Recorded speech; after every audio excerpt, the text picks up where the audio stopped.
Hello, everyone. Our guest today is Meverly Adjhei Benjamin. She is a business and financial consultant specializing in anti-money laundering with experience in the UK and Dutch markets. Meverly is currently pursuing a PhD in banking, finance, and law at the University of Wolverhampton.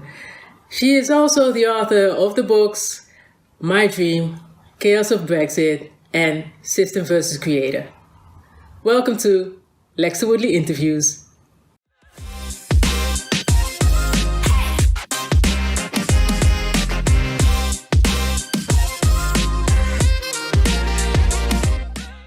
Meverly, welcome. Thank you. Since both of us navigated the maze of PhD life in the UK, surely we have some insights and some, stories that we can swap. Mm-hmm. What are the things that you are like, oh yeah, PhD in the UK, yeah?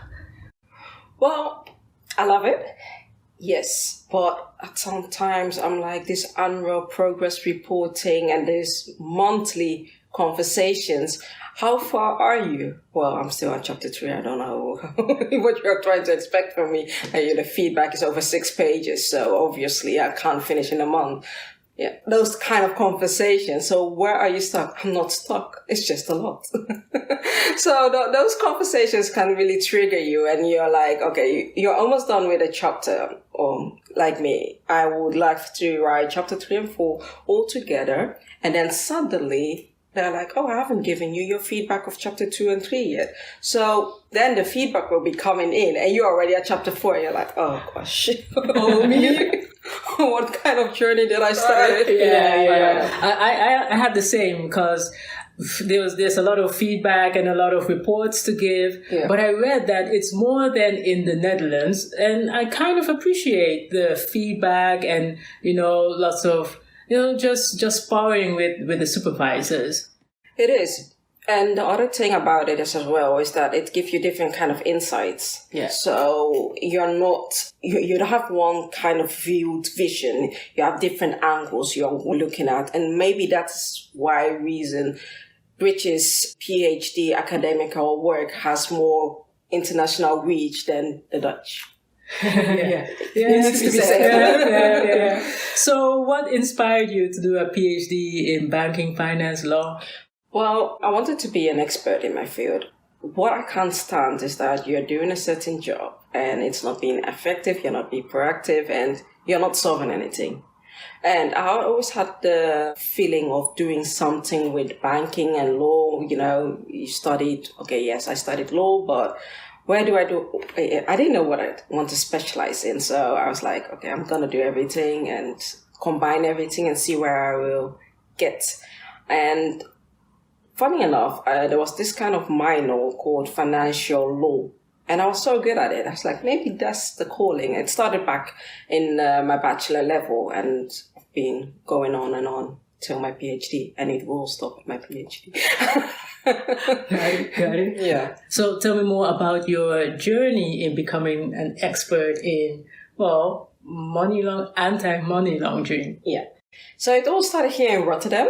I didn't went to the Erasmus University as many of the people will go. I went to in Holland, down here. So it started with HBO Rechten, that's Dutch law, bachelor law, applied sciences. And after that, I found myself a job, but it wasn't fitting to what I did back in my law school. I did financial law and I specialized in that. I wrote a thesis about that. And then I thought, okay, I can do more than just sitting behind a desk and doing an 8-to-5 job. So let me specialize in something. There was a school here in the Netherlands that I could specialize in, but it was in Groningen. I did start it. I couldn't finish it because, I didn't want to live in Groningen. I had a child. I just went through a divorce. So what I'm going to do is go out for just a year. And it's not even a year. It's like 11 months and do a double master. And I'll be back and then it will work. So I went to the UK and I started at the Wolverhampton University after a long search. when you're coming from the Netherlands and go to the university in the UK, it can be hard and tricky at times. So finally found an university who accepted me, and I did financial law and corporate governance. The reason why I did a double master is because I didn't just want to focus on the financial law so that, I will be just put in some corner. I also want to do corporate governance so that I can do, if one day my political aspirations break up, I can go to that side, or even, do the corporate governance, thinking about how to structure companies and stuff. So combining the two of that, I think is a great fit. Now, I was done, got a job at a bank.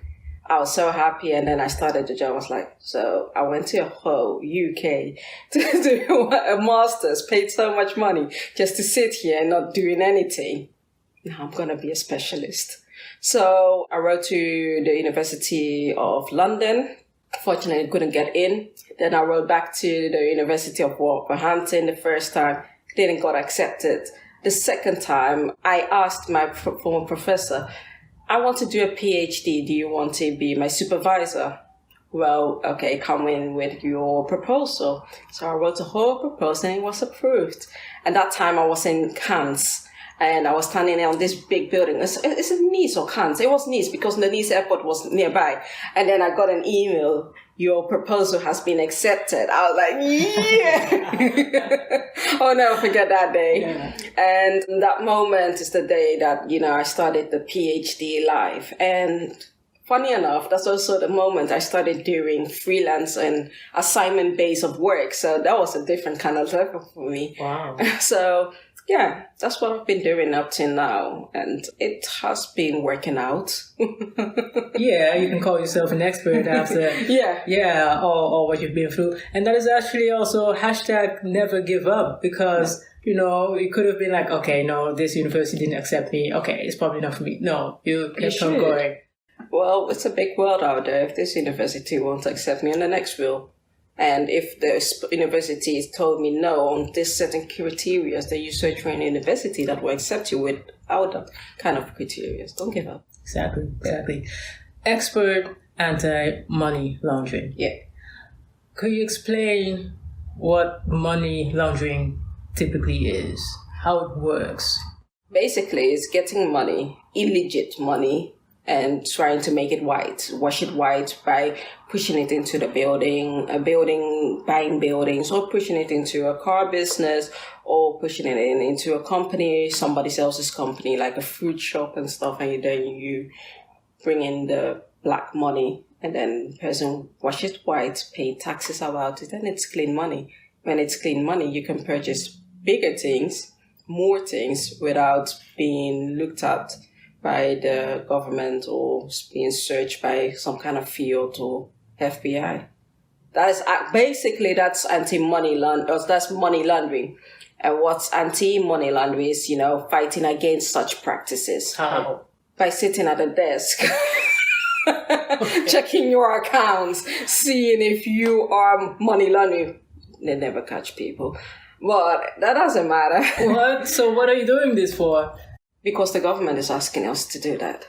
So they have like thousands and thousands of analysts out there trying to search for real hardened criminals.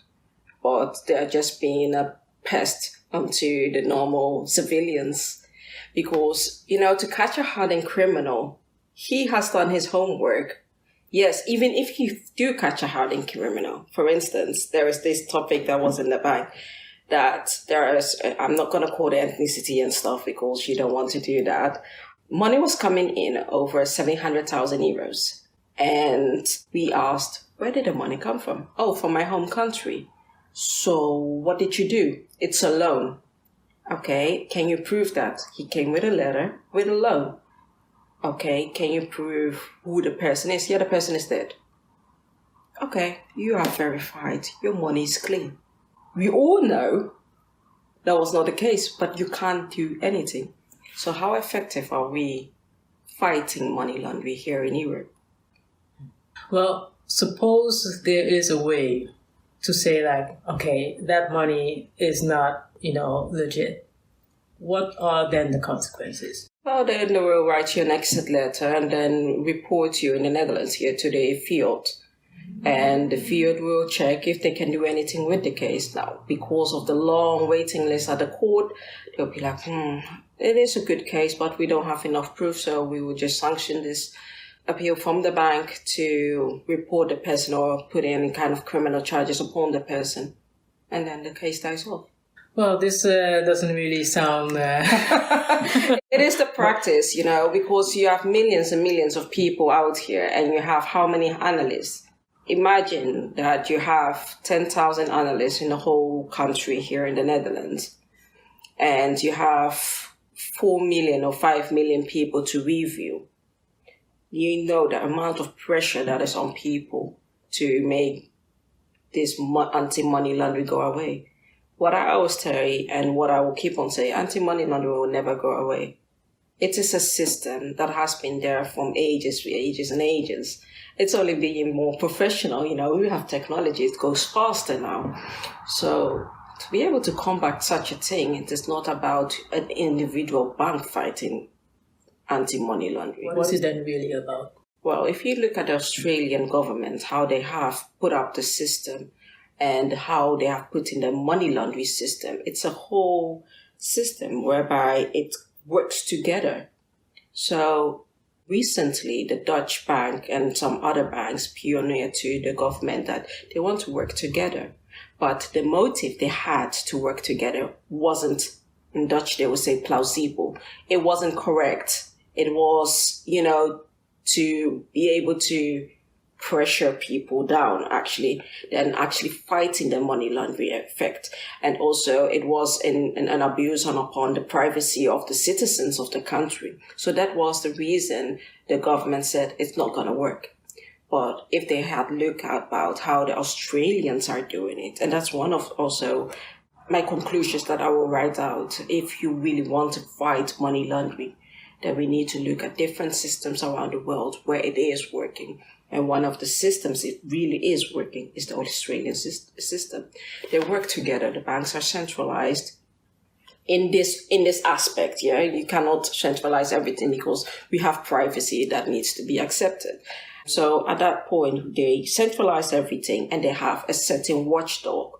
It is not a watchdog like a police or an agency that is fighting you to get you behind bars. No, it's like an independent watchdog, like how the German system is. When you go to court in Germany, there is also a watchdog for the prosecution system that is not being biased, or in Dutch they would say tunnelvisie.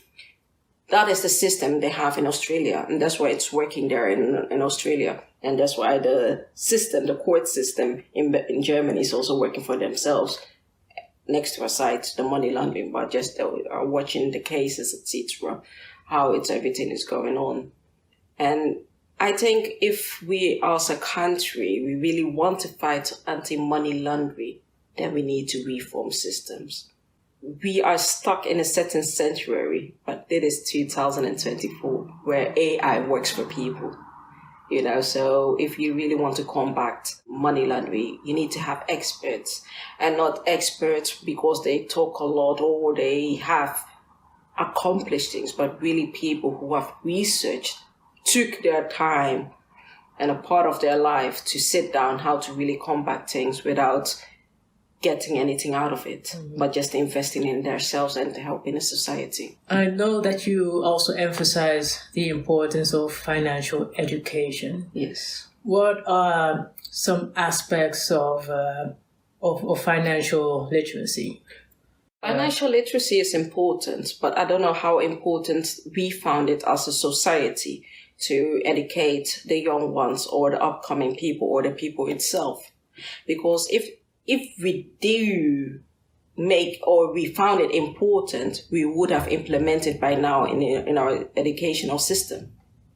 The reason I'm saying this, we are seeing that most of the young people are getting, or dodging into kind of practices that aren't things that you are happy about, just because they want fast money or they want a certain sum of money in a short period. But what if we educate our children or our youth or the young ones or the upcoming ones, even our young adults, how to make money, to put your talent into money.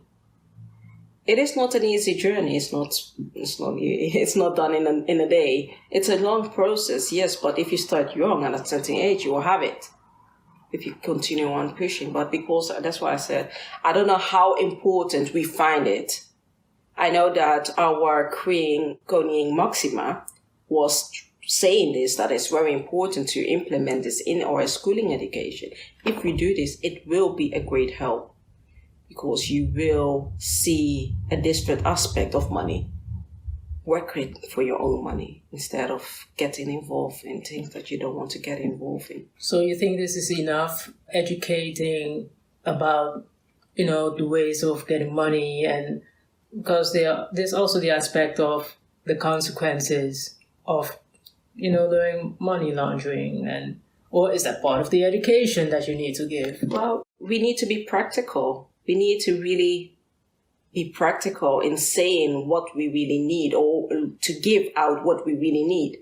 It isn't supposed to be some kind of lecture about how the economy works. No, how to make money, how to be financially literate, how to create business, being practical. There are measures, yes, by the government taking that if you get caught by this money laundering scheme, you'll be set behind bars. But there's a saying in the English that you can't teach old dogs new tricks. It is what it is.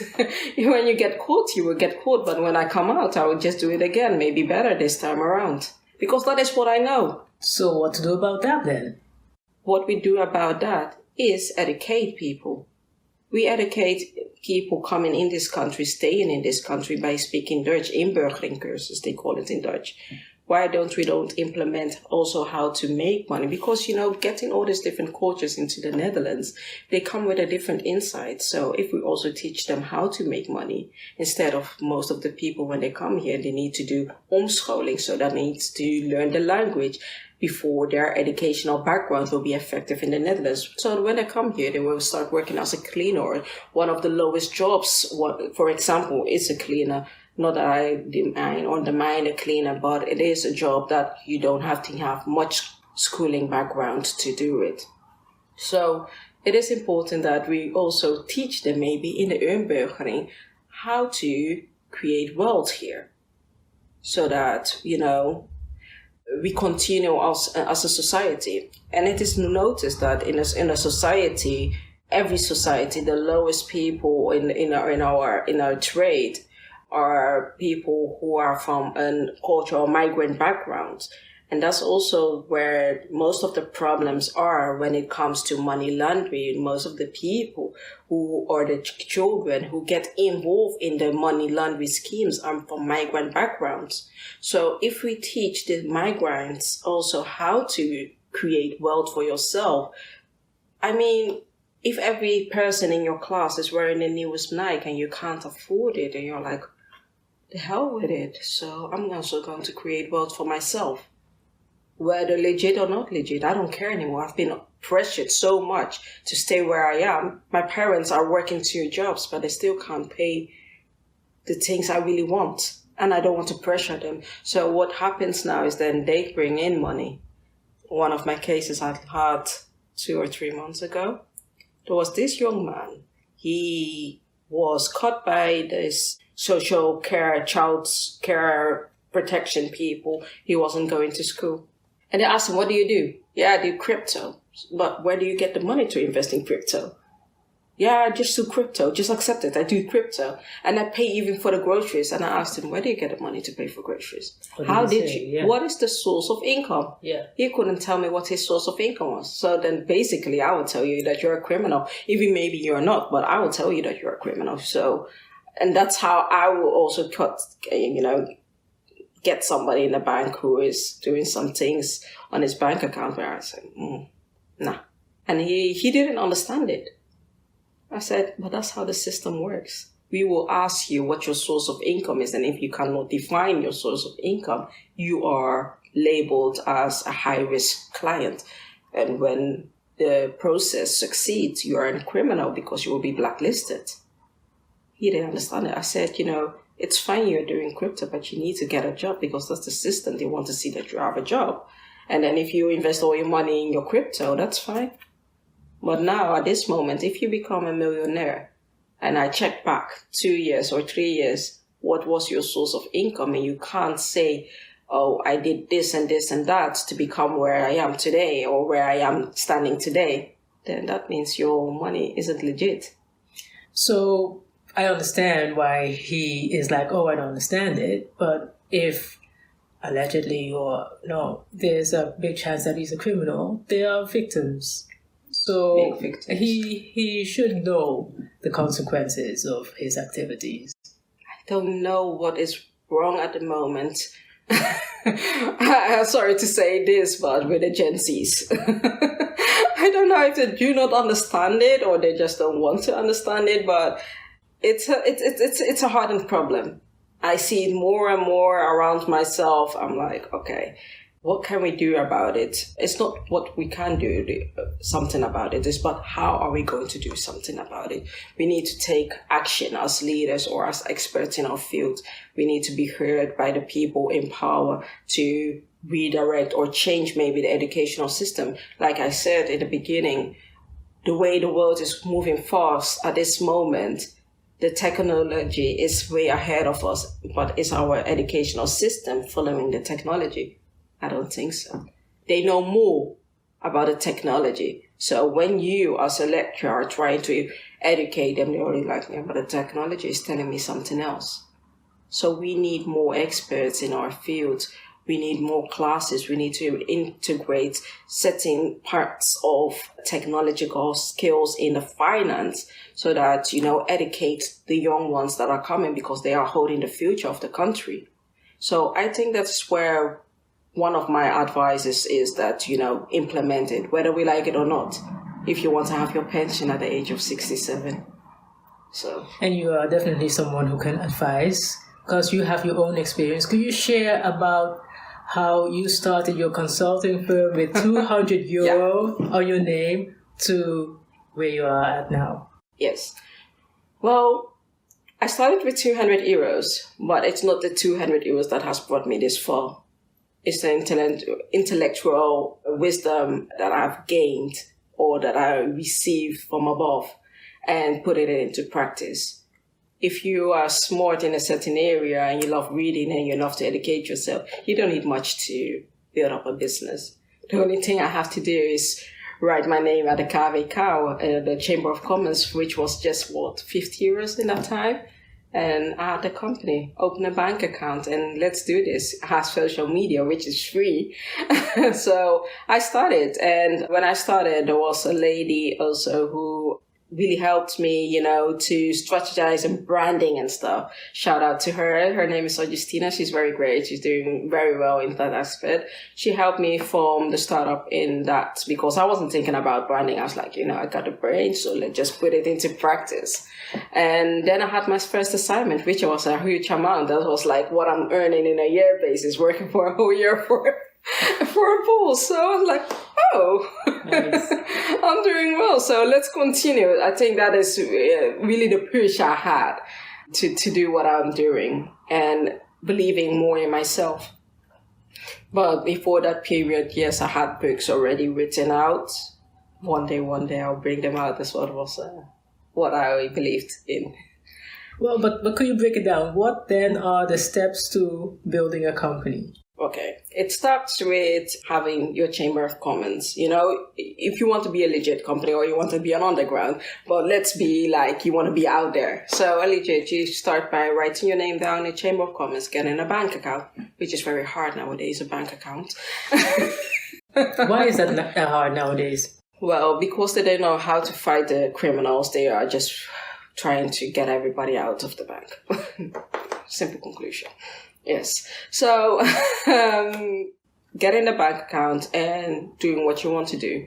If it is baking biscuits and you want to start at home, by baking biscuit and transporting it around the world is basically having your ingredients, a small amount of money and start baking. And then you do need to take into account when you bake at home, electricity costs. So that's where it starts. It starts small. take it one step at a time and have a vision in mind. That's it. That sounds simple. That is how I did it as well. So, but it's good. It's good to share this with the viewers. So, I had not too long ago this young guy asking me my advice. Like 21 years old he is, and he's living at home. He's saving up, and he asked me, "What is a good target amount to have to leave the house, and that I could buy a house? I'll move in the house with my girlfriend." And, so I thought I gave some advice, based on how I did it. But I'm thinking, let me present this to you because you are a financial expert. And then I'll let him listen to what you said so that he can build on that. Okay. It is two things. What do you want? Do you want to create wealth, or you want to have a comfortable living, having a girlfriend, a dog, and a child, going to work 85? Or you want to create wealth, go to pension at the age of 50 or 40, if it's still possible then by that time. So let's do the wealth part. Well, if you're 21 at this moment of time, I will tell you study and save up a lot of money. It's not an amount, or I would say have 50,000 euros in your account or something. I would say have more than 50,000 euros and try to buy a house whilst you are living at your mom or dad's place or your parents' place. When you do that, try to think of renting that house out, the one you have bought, instead of you going living in it. And then buy a second one. Have a second one. Maybe the first one you bought it without a mortgage, very cheap price, around 120,000 euros. They call it a kluswoning in the Netherlands. That's like a house that you need to do a lot of things. It's like damaged. But it's still a house. It's livable, but you need to do a lot of things, renovate it a bit. And then basically when you have done that, together with your girlfriend, because, one, you can do a lot, but two, you'll go far. So when you have done that, then you get a second one and then live in that one. And then get a mortgage with that one. But the first one, you bought it off cash, so you can just rent it out. Nowadays, a rent is around 1,500 euros to 2,000 euros. And because of the problem we are having on our market at this moment, like renting a normal house from a government house, it's a waiting list over 10 years. So people will actually pay for it. Nice. Not everybody has parents that you can live with up to you are 25. Some people really need to leave house at the age of 18. So if I was 21, I would have done that. Nice advice. Nice advice. Yeah.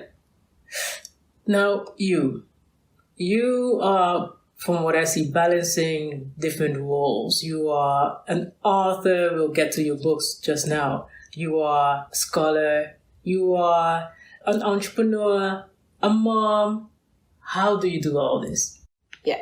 So, indeed. I'm a mom, I'm a wife, entrepreneur. Yes. Scholar, yeah. When I was young, I always said, I want to be world famous. World famous, like Beyonce world famous? Not Beyonce world famous. Oprah world famous.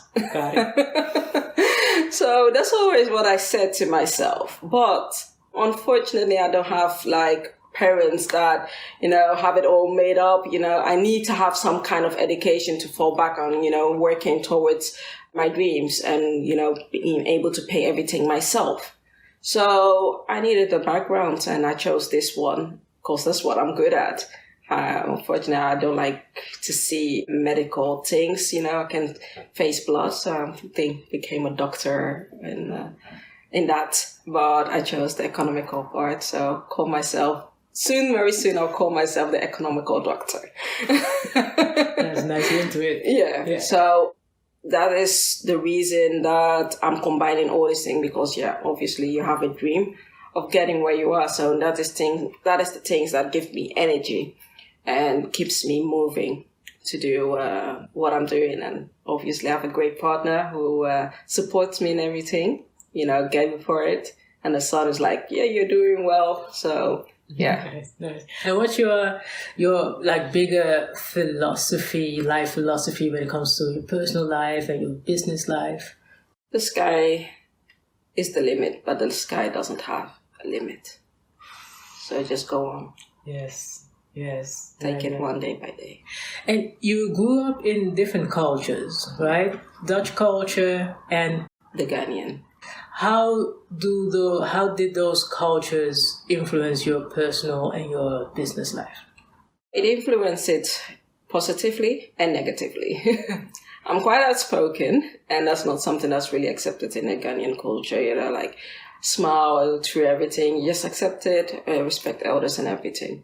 But in the Netherlands, you need to come up for yourself, face it and fight for your rights and speak your mind. So it clashes for especially a person who studies law.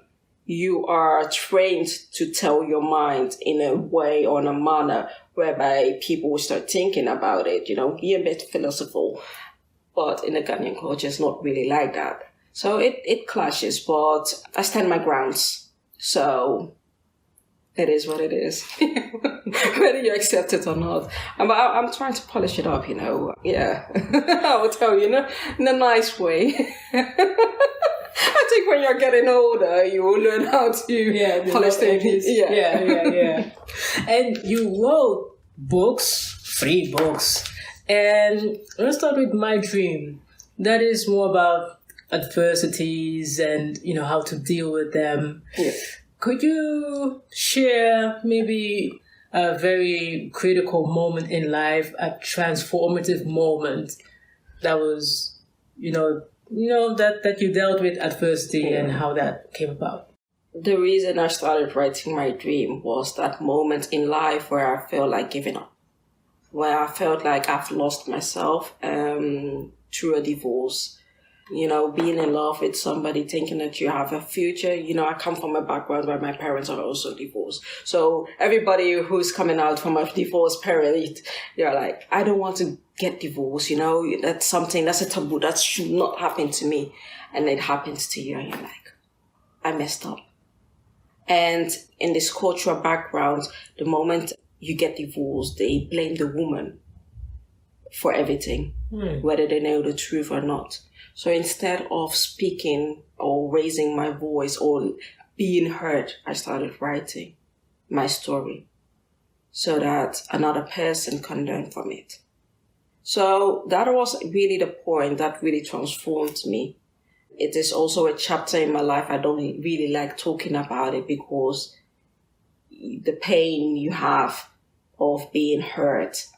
But that is also the moment I told myself I can sit here and turn out to be the next single mother or trying to transform a world and create a strength out of it. And that's where I started doing my master's, specialize myself, writing books.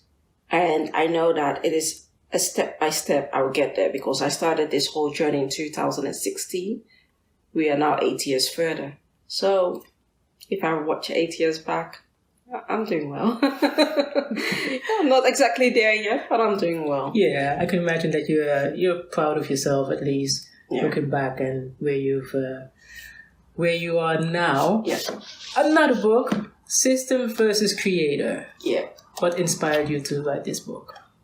This book inspired me. It's about our leaders. What can we do is often the question, but the question should really be reframed in what shall we do now? Not what can, but what shall we do? Taking action and taking responsibility for the actions taken.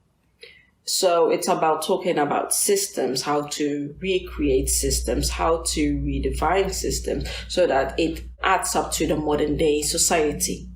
So I'm giving tips, I'm highlighting problems around the world from the Amazon to the Netherlands.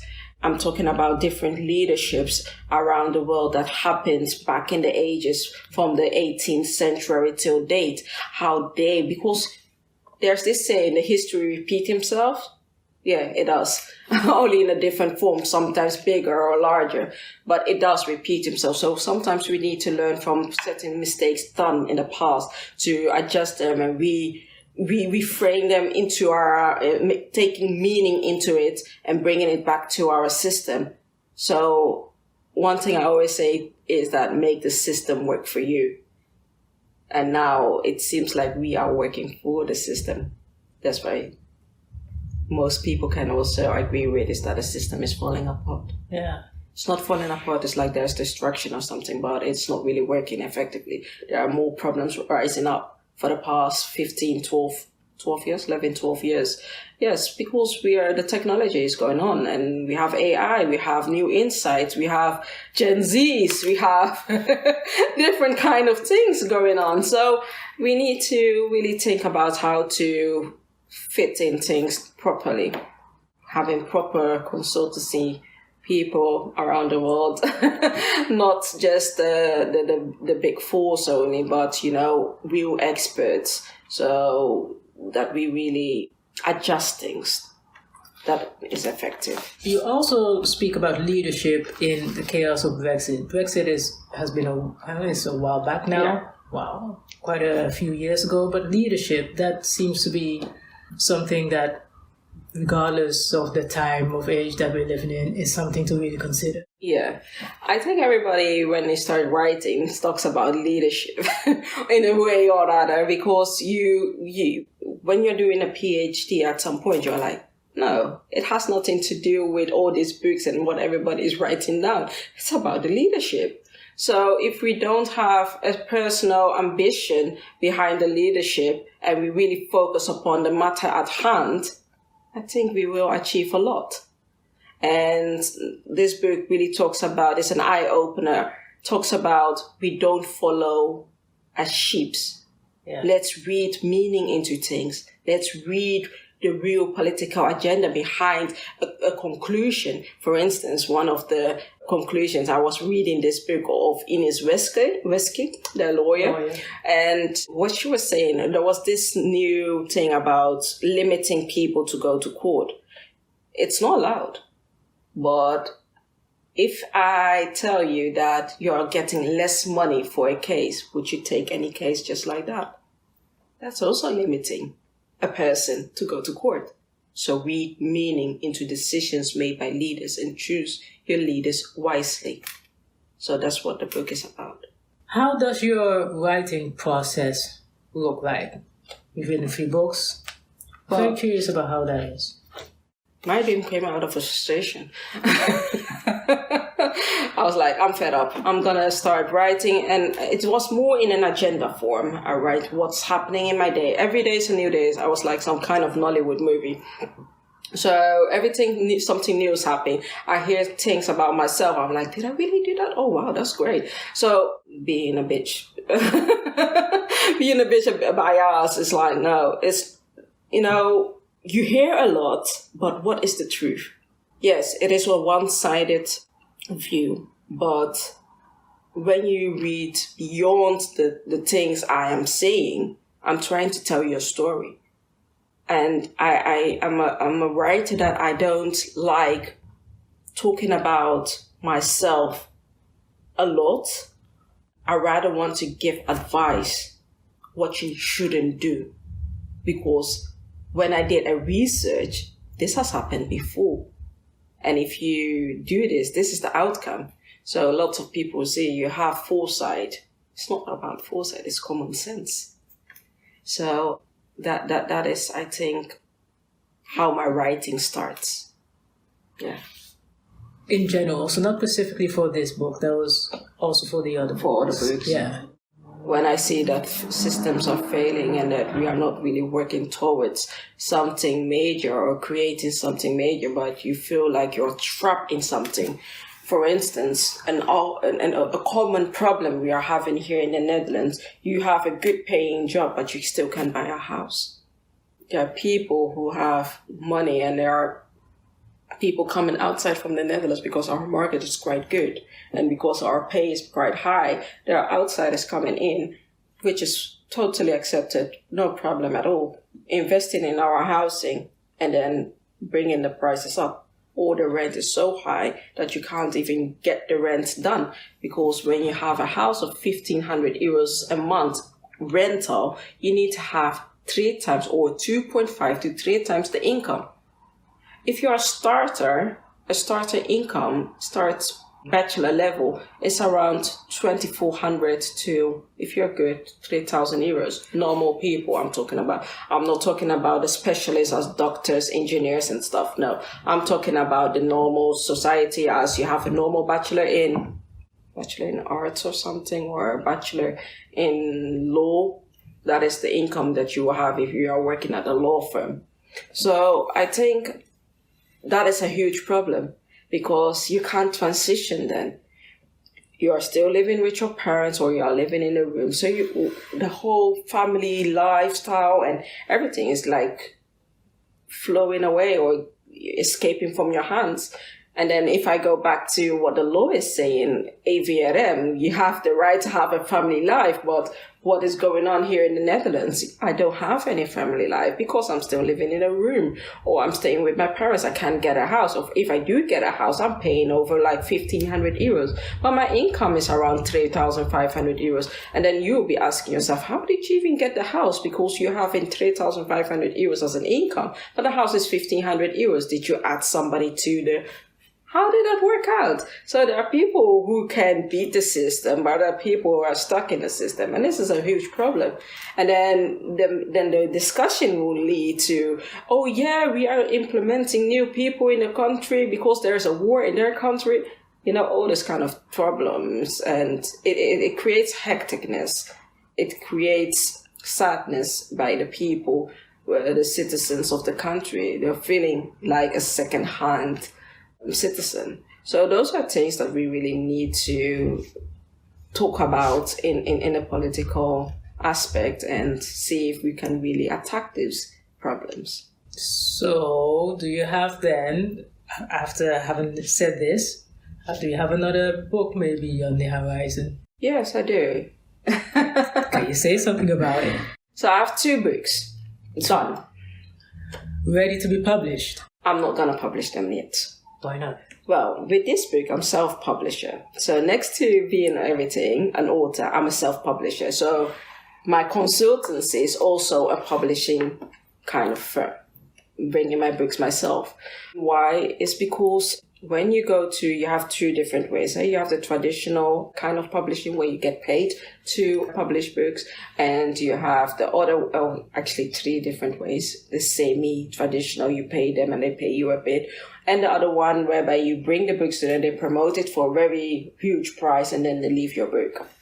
So I was like, okay, I did the first one a time ago when I published my book, My Dream, the first time. It didn't really work out. I was like, I didn't like the way they were treating my book because it's my personal life. So I don't like the way they are going about things. So I chose to publish the books myself. And that's what I did with these 3 books. And the 2 other books are books whereby I want to have it in a traditional manner. So if I do get an offer one day, then that's when I will publish them. Either not. So you're not going to say anything about what they're going to be about? Well, I can't say a bit about it. The one is about the power of mankind, and the other one is the appropriate time. So the power of mankind is about finding your inner strength, breaking free about this rhythm of life, and, being a great entrepreneur, how you start, the questions you had in the beginning. I've put it into wordings, how you start from an early age to become, or not even an early age, at any age, and start doing what you really love. So finding yourself, your inner strength, is a follow-up of my dream.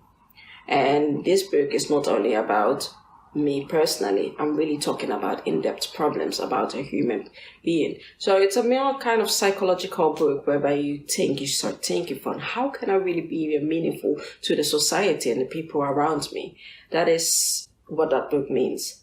And the appropriate time when you finally have everything accomplished and you are striving. I wish you could publish them like next month already or next week, but appropriate time. Appropriate time. Yeah. So those are the books on the horizon. Yes. Other types of projects. My PhD. Of course. Big project that is. Yeah, I hope to be done within now and 4 months. I'm on the stage of interviews. So when I have all that done, then basically I need to make the conclusion and, put it all into the analysis. That is a big project for me. Yeah, and that was for me too, so I understand. And the other thing that I'm also doing, I'm bringing out apps, children's app, because, I am a person, I teach what I preach. So tell us more about that, children's app. Yeah. So it's going to be MAP Quizzy. What does that mean? MAP is actually my initials, MAB, and then Quizzy. I love to intellectual people, so I want to, bring some kind of wisdom and intellect into you. So it's like a quiz playing kind of thing. So it keeps on giving asking you questions, and you need to answer it every day. For which age group? From as young as 6 to 80 or over. So it's like some kind of game place where you can play various games. And you have also map coloring. That's for the younger ones from like 0 to 4, 0 to 5, whereby you can color. And it's not you're just coloring anything. No, like financial things, bringing it as young as possible. Nowadays, you see all the kids being on the phone of their parents. So basically, bringing out an app and reaching the young ones is something that is very important for me. And how about the parents? How about the adults? Adults as well, Quizzy Map. That is also for... That's also for it. So you can categorize which category you fit in. Yeah. When is this coming out? This one is coming out in like 2 to 3 weeks. We are waiting for the approval and then it's done. And then the other project that is about 4 months from now is that you can subscribe also on an app on iOS and also on the Play Store, whereby you can ask consultancy questions and it will give answer to you. And then you can also do some short courses. How to be an entrepreneur is one of the topics that I will also discuss.